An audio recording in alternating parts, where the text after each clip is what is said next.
Hi there, welcome to our mini lesson, our introduction to the AP argument rubric. Before we start, one thing is that you should have your copy of the rubric out with a pencil and or highlighter. You have a copy of this in the last page of your Intro to AP Argument Problems packet. The other thing is just a heads up, there's going to be places in this video where I ask you to pause the video and talk about something with your group mates. Those conversations should last only a few minutes. And when you're finished with each of those, when you're finished with that conversation, just start the video back up and continue on until the next thing I ask you to talk about. Okay?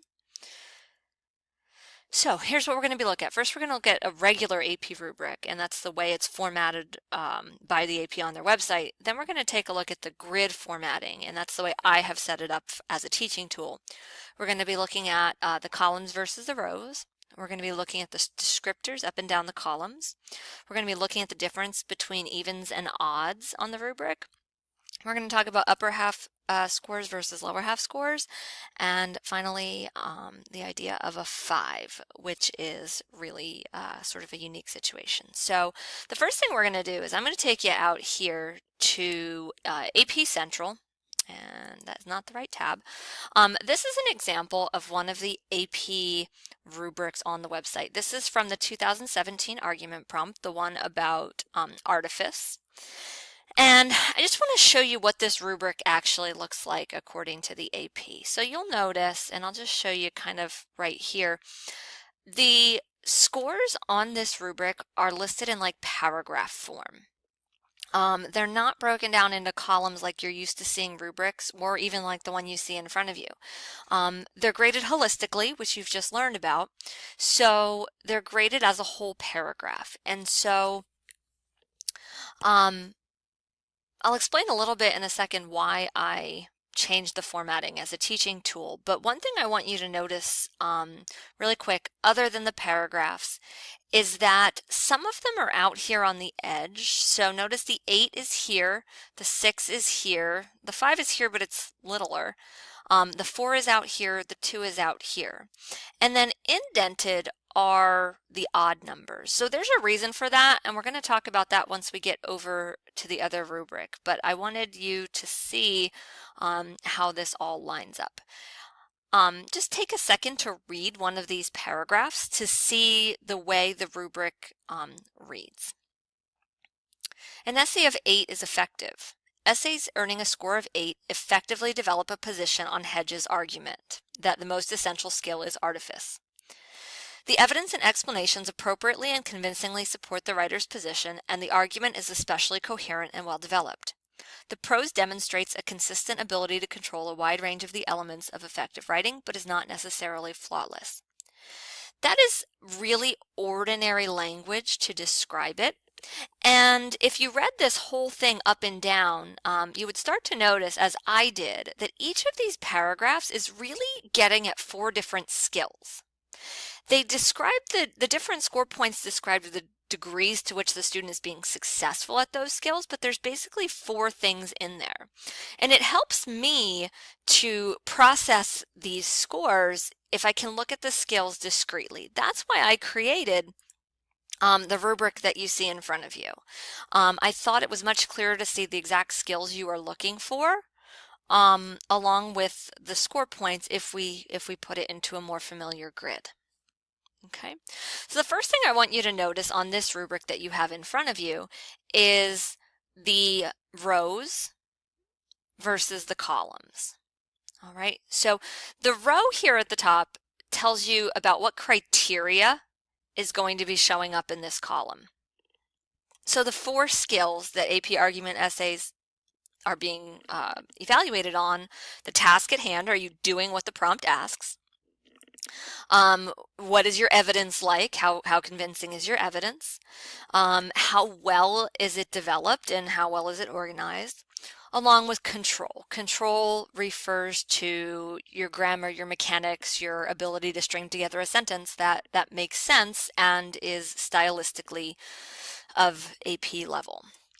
Down the side here, we've got the score points. And so we go from 1 all the way up to 9. There actually is a 0, but a 0 indicates a totally off-topic response, so I don't even have that on there. across the rubric are going to be the descriptors for that score point. So for example, the ones that are in here are all descriptors of an 8. They take the exact same language that we saw in the paragraphs on the previous screen, and it just breaks them down into sort of little chunks and sort of fragments instead of putting them in sentences and paragraphs. Same deal. Okay.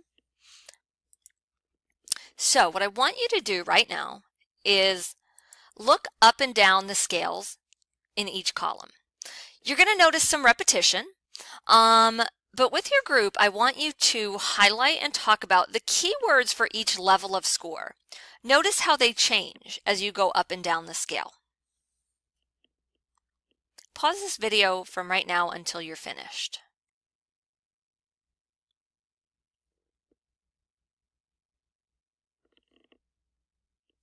Okay, welcome back. Your document at this point should look kind of like this. So you should notice that on this far task at hand column, the word that changes the descriptor is effective for an 8, adequate for a 6, inadequate for a 4, and little success for a 2. Those are the main descriptors for AP essay evaluations, and I use them a lot. Over here in the second column, you should notice that as for the evidence, for an 8, it is appropriate and convincing. For a 6, it's appropriate and sufficient. Now, those might seem really similar, but I'm willing to bet that you would be able to tell the difference between convincing and sufficient if you were looking at it in a student essay. That's the difference between the 6 and the 8. A 4 in the evidence column has inappropriate, insufficient, or unconvincing evidence, whereas a 2 would have unrelated, inappropriate, or inaccurate evidence. There's a difference there. Over here in the development and cohesion column, an 8 is especially coherent and well developed, whereas a 6 is coherent and adequately developed.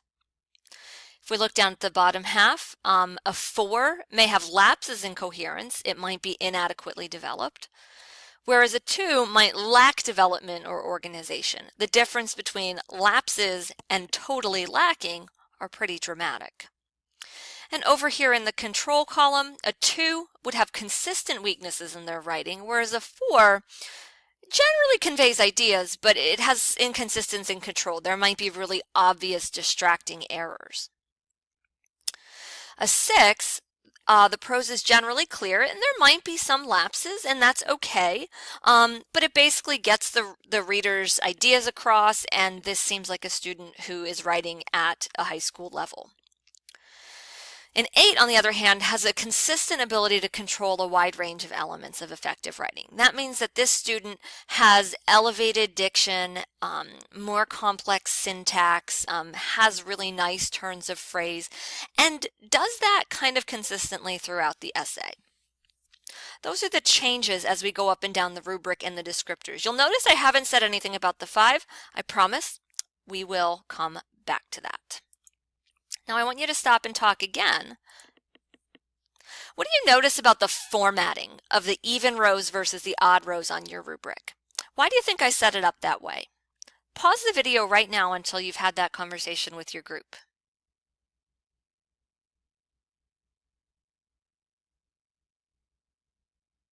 Welcome back. Taking a look at the formatting, you've probably noticed that the even rows are white backgrounded, and they're also broken down into the 4 columns. You've probably also noticed that the odd numbers are grayed out, and they are all in one big row instead of broken down. That's intentional because the even numbers are the main points of the rubric. And so we'll take these 6 and 7, for example. So if we had looked back at the original AP rubric, it says an essay earning a 7 meet the criteria for a 6, but they do this also. So in my copy of the rubric over here, I represented that as a 6 plus. That 6 plus doesn't mean that it's better than a 6. It means that it meets a 6, and these descriptors all apply, but it also provides a more complete explanation, more thorough development, or more mature prose style. Same thing between the 8 and the 9. The 9 meets all the requirements for an 8, they're still applicable, but it has one of these extra things that raise it to a 9. The bottom half of the rubric works the same way, except it goes the other direction. So instead of a 3 being an elevated 2, it's actually a diminished 4.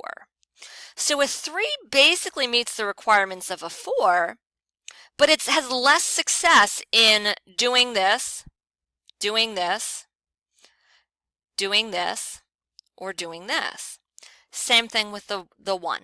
It's like a 2, but it's undeveloped, it's especially simplistic, it's weak, or lacking in coherence. That's the difference between the evens and the odds. One thing I want to show you right now is a line. I'm going to try to be able to write here on my screen. And that's the line here between the 4 and the 5.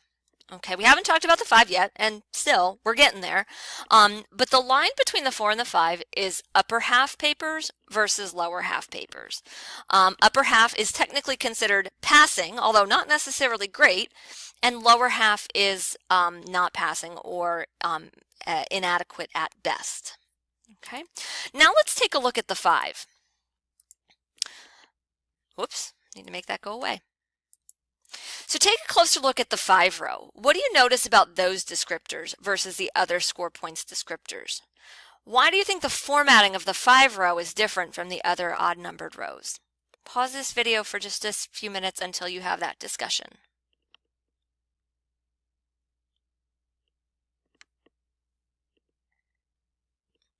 Okay, welcome back.